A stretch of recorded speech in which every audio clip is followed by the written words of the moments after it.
कहानी की शुरुआत एक अंधेरी खौफनाक रात से होती है, जहां घने जंगल में एक लेडी किसी से अपनी जान बचाकर भाग रही थी और ये काफी जख्मी भी थी और भागते भागते एक घर के पास आती है जहां रेड कलर की एक रोशनी दिखाई देती है। इससे पहले कि वह कुछ समझ पाती, यहाँ एक काली परछाई आती है और इस लेडी को गर्दन से पकड़कर ऊपर उठा लेती है। ये एंटिटी इस लेडी के सामने एंड्री नाम लेती है और इसे सुनते ही लेडी नींद से घबराई हुई जाग जाती है। भले ही यह भयानक ड्रीम था, लेकिन ओलिना इससे बहुत ज्यादा डर जाती है। ओलिना को समझ नहीं आ रहा होता है कि आखिर सपने में वो एंटिटी कौन थी और उसने एंड्री नाम क्यों लिया था। यही सब सोचकर ओलिना काफी डरने लगती है और फिर अपने पति के पास जाती है जिसका एंड्री नाम था। ये दोनों एक साथ काफी खुश थे। एंड्री और ओलिना दोनों कुछ हसीन मोमेंट्स एंजॉय करते हैं और जल्द ही शादी के बंधन में भी बंधने वाले हैं। दोनों फिलहाल यूक्रेन में एक साथ रहते हैं। एंड्री ओलिना के लिए नाश्ता बनाकर अपने काम पर चला जाता है, लेकिन अब भी ओलिना के दिमाग में वही बुरा सपना घूम रहा था, इसलिए यह अपनी आंटी को कॉल करती है।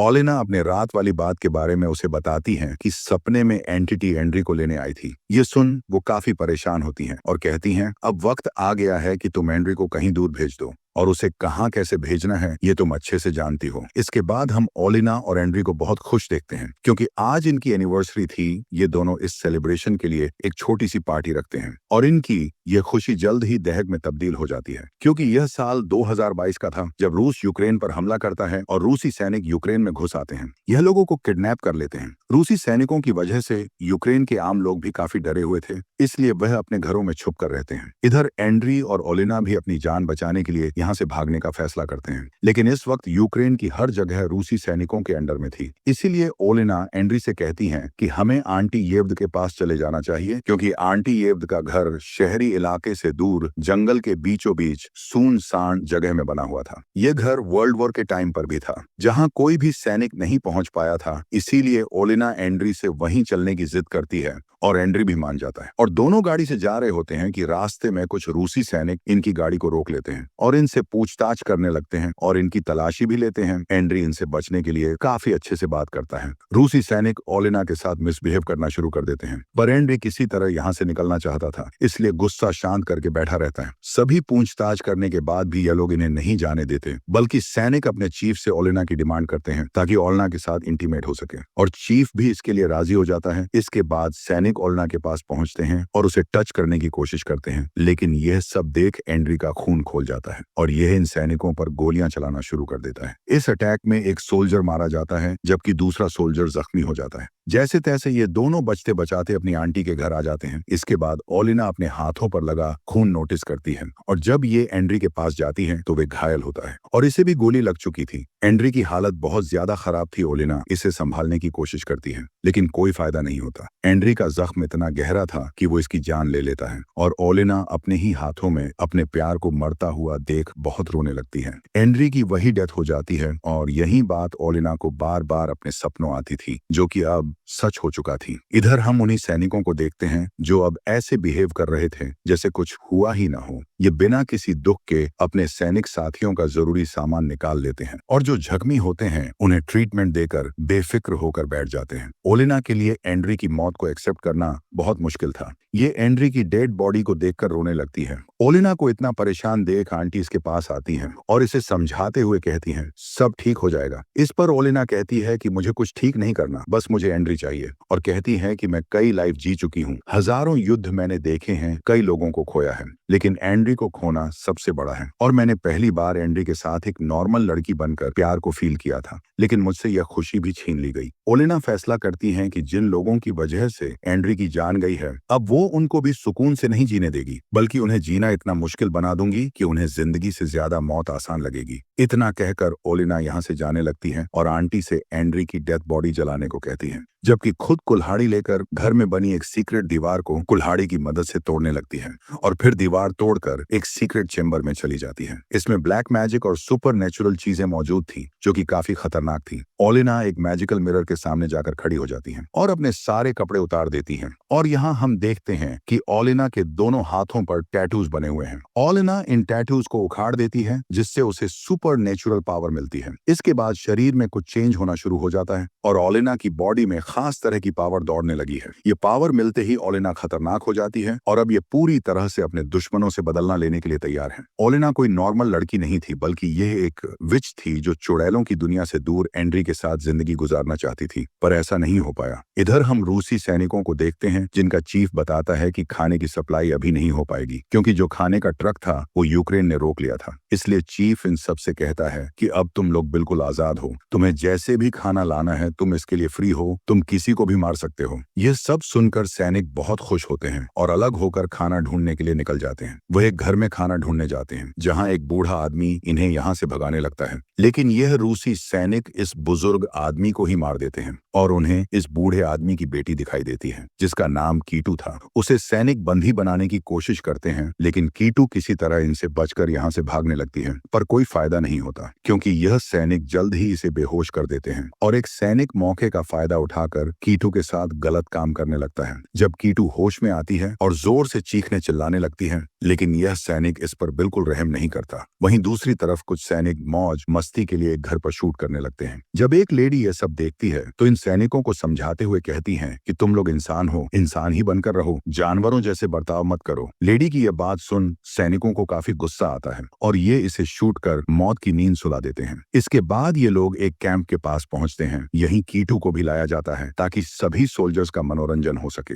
लेकिन तभी हम ओलिना को देखते हैं, जो कि खून से एक रिचुअल परफॉर्म करती है। यह उस सैनिक पर किया गया था जिसको एंड्री ने गोली मारी थी। इस रिचुअल से सैनिक ज्यादा घायल हो जाता है। इसमें बहुत ज्यादा दर्द होता है, जिसे बर्दाश्त कर पाना बहुत मुश्किल था। और फिर इस सैनिक के मुंह से एक पेपर का टुकड़ा बाहर आता है, जिस पर लिखा था कि यह जंगल तुम सबकी कब्र बना देगा। ये सब पढ़ने और देखने के बाद ये सोल्जर बहुत ज्यादा डर जाता है और इसकी हालत इतनी खराब हो जाती है कि वह यहीं मर जाता है। इधर चीफ को भी सपने में ओलिना खून से रंगी हुई दिखाई देती है, जो इन सबको मारने की बात कहती है। ये देख चीफ काफी घबरा जाता है और सोल्जर्स से कीटू को यहाँ से दूर ले जाने के लिए कहता है। चीफ की बात मानकर सोल्जर्स कीटू को एक सुनसान जगह पर फेंक देते हैं और यहीं ओलिना भी आ जाती है, जो कीटू से पूछती हैं कि क्या तुम्हें बदला चाहिए। कीटू कोई जवाब नहीं देती, लेकिन उसकी आंखों में छुपा दर्द बदला लेने की मांग करता है और ओलिना भी समझ जाती है। इधर जब एक सोल्जर टॉयलेट करने जाता है तो यूरिन की जगह खून निकलने लगता है। ये देख सोल्जर काफी ज्यादा परेशान हो जाता है। इसके बाद हमें दो सैनिक दिखाए जाते हैं, जिनमें से एक को ओलिना अपने काबू में करने की कोशिश करती है और जब इसे मारने के लिए आती है, लेकिन इसकी फैमिली की फोटो देख इसे नहीं मारती, बल्कि यह दूसरे सैनिक को पैसों का लालच देती है।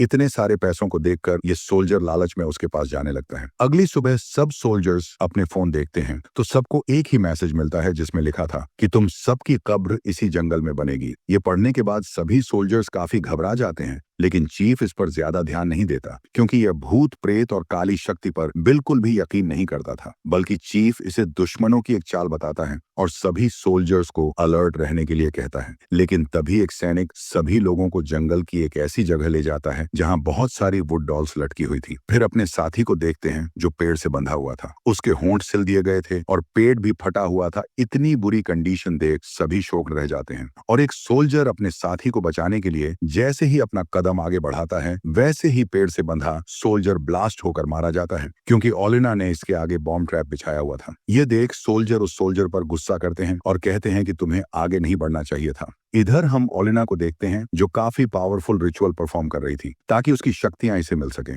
जब उसकी आंटी अपने घर के बाहर निकलकर देखती है तो वहां बहुत सारी डेड बर्ड्स की बारिश होती है। यह देखकर वह डर कर जल्दी से ओलिना के पास आ जाती है और जब ओलिना को देखती है तो समझ जाती है कि वह अपना बदला लेने के लिए काफी आगे बढ़ चुकी है। ये सब ओलिना के लिए भी काफी डेंजर था, इसलिए उसकी आंटी ओलिना को समझाने की कोशिश करती है कि तुमने अगर ये सब अभी नहीं रोका तो इसका खामियाजा तुम्हें भी भुगतना होगा। लेकिन ओलिना इसकी एक नहीं सुनती और कहती है कि मुझे अपने अंजाम की परवाह नहीं है, मैं बस अपने बदले के लिए किसी भी हद तक जा सकती हूँ। ये सुनकर आंटी कहती हैं कि मैंने ही तुम्हें विच बनाकर एक नई जिंदगी दी थी और अब तुम मुझे ही अकेला छोड़कर जाना चाहती हो। ओलिना उसकी आंटी की कोई भी बात नहीं सुनती। इधर हम एक सैनिक को देखते हैं, जिसे अपनी फैमिली की फोटो मिली थी। इस फोटो में उसकी वाइफ और उसका बेटा खून से सना हुआ था, क्योंकि ओलिना ने इन दोनों को मार दिया था और इसी फोटो की मदद से इन्हें मारने के लिए रिचुअल परफॉर्म किया था। ये देख सोल्जर बहुत डर जाता है और अपनी फैमिली को देखने के लिए घर जाने की जिद करने लगता है, लेकिन चीफ शहर जाने की इजाजत नहीं देता, इसलिए यह खुद ही टैंक लेकर निकल पड़ता है। पर रास्ते में ओलेना इसके साथ माइंड गेम खेलती है और अपने दिमाग की इसी उलझन में फंसकर ये अपने ही दो साथियों को टैंक से कुचलकर मार देता है। ये देख बाकी सोल्जर्स इसे खूब मारते हैं। हालांकि ये इन्हें सब समझाने की कोशिश करता है, पर यह लोग इसकी कोई बात नहीं मानते। वहीं दूसरी तरफ कैंप पर बॉम्ब अटैक हो जाता है, जिससे बचकर सब लोग इधर उधर बिखर जाते हैं और एक सोल्जर जंगल में आ जाता है। इसी ने उस मासूम लेडी को मारा था, इसलिए यहाँ इस लेडी की साइकिल दिखाई देने लगती है और फिर लेडी का भूत भी इसे डराने लगता है। ये सोल्जर अपनी जान बचाने के लिए भागता है और तभी इसके सामने चीफ आ जाता है, जो इसके माथे पर एक सिंबल बनाते हुए कहता है कि तुम्हारा मरने का टाइम आ चुका है। यानी यह चीफ नहीं बल्कि ओलेना ही थी जो इसे मार देती है। ओलेना इसे मारने के बाद बड़ी बेरहमी से इसका दिल निकाल लेती है और अपने घर चली जाती है। जब बाकी सोल्जर्स इसके पास आकर इसकी डेड बॉडी देखते ही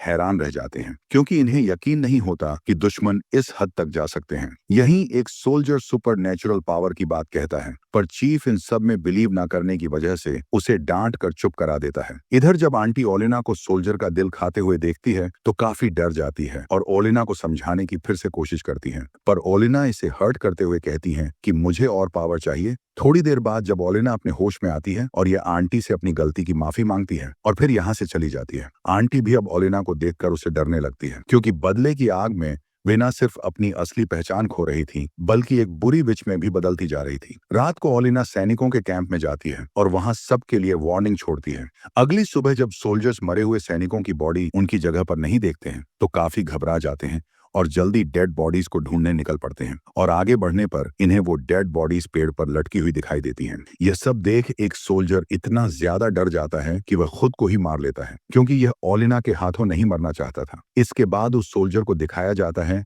जिसने कीटू के साथ गलत काम किया था। इसके प्राइवेट पार्ट से कीड़े मकोड़े निकलने लगते हैं और ये दर्द से बुरी तरह तड़पने लगता है और खुद को बचाने के लिए ये कीटू के घर ही पहुंच जाता है, जहां कीटू अपना बदला लेने के लिए इसे मारने ही वाली होती है कि यह सोल्जर इसके सामने गिड़गिड़ाने लगता है, इसलिए वह नहीं मारती। लेकिन तभी यह सोल्जर अपनी गन उठाकर कीटू को मारने ही वाला होता है कि कीटू इसे मार देती है। वहीं दूसरी तरफ ओलेना सभी सोल्जर्स को दिखाई देती है, जिसे पकड़ने के लिए सब इसका पीछा करते हैं और दो सैनिक तो आपस में ही भिड़ जाते हैं और एक दूसरे को मार देते हैं, जबकि चीफ और बाकी सैनिक ओलेना को शूट करने लगते हैं, जिससे ओलेना काफी जख्मी हो जाती है और ये जान बचाने के लिए तुरंत घर आ जाती है। उसकी आंटी ओलेना के शरीर से बुलेट्स निकालती हैं और कहती हैं कि हर एक मौत का बदला तुम्हें खुद चुकाना होगा और आखिरी चीफ को मारने के साथ तुम भी खत्म हो जाओगी, क्योंकि यही डील ओलेना ने कर रखी थी। आंटी अब भी इस खेल को यहीं रोकने के लिए कहती हैं, पर ओलेना नहीं मानती और एक एक करके ओलेना सभी सोल्जर्स को मार देती है।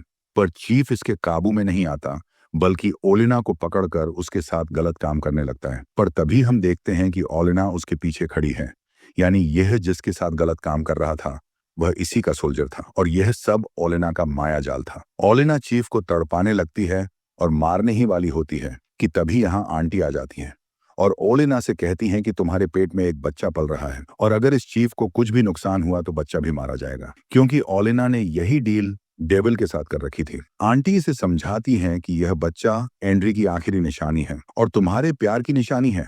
आखिर यह सब सुनने के बाद ओलेना भी शांत हो जाती है, पर अब भी इसके दिमाग में चीफ ही घूम रहा था, जो गुस्से को और बढ़ा देता है। पर ओलेना अपने डॉगी को देखते बिल्कुल शांत हो जाती है, क्योंकि एंड्री और ओलेना दोनों ही इस डॉग को बड़े प्यार से अपने साथ रखा था। ओलेना आखिर में कहती है कि माफ करना अब कोई सॉल्यूशन नहीं है, क्योंकि सब चीजें फिर से वापस आ जाएगी। आंटी कहती हैं कि चीफ को मारने की जरूरत नहीं है, बल्कि मेरे पास एक दूसरा प्लान है। फिर सीन शिफ्ट होता है और हम देखते हैं कि आंटी चीफ को पूरी तरह से पागल कर दिया था और इसके ही सैनिक इसे सभी सोल्जर्स का खूनी बताते हैं और फिर इसे प्रिजन में चले जाते हैं। इसके बाद हमें कुछ टाइम बाद का सीन दिखाया जाता है, जहां हम ओलेना को देखते हैं जिसने एक बच्चे को जन्म दिया है और अब वह अपनी जिंदगी की नई शुरुआत करेगी और इसका बदला भी पूरा हो चुका है और इसी के साथ ये मूवी यहीं खत्म हो जाती है।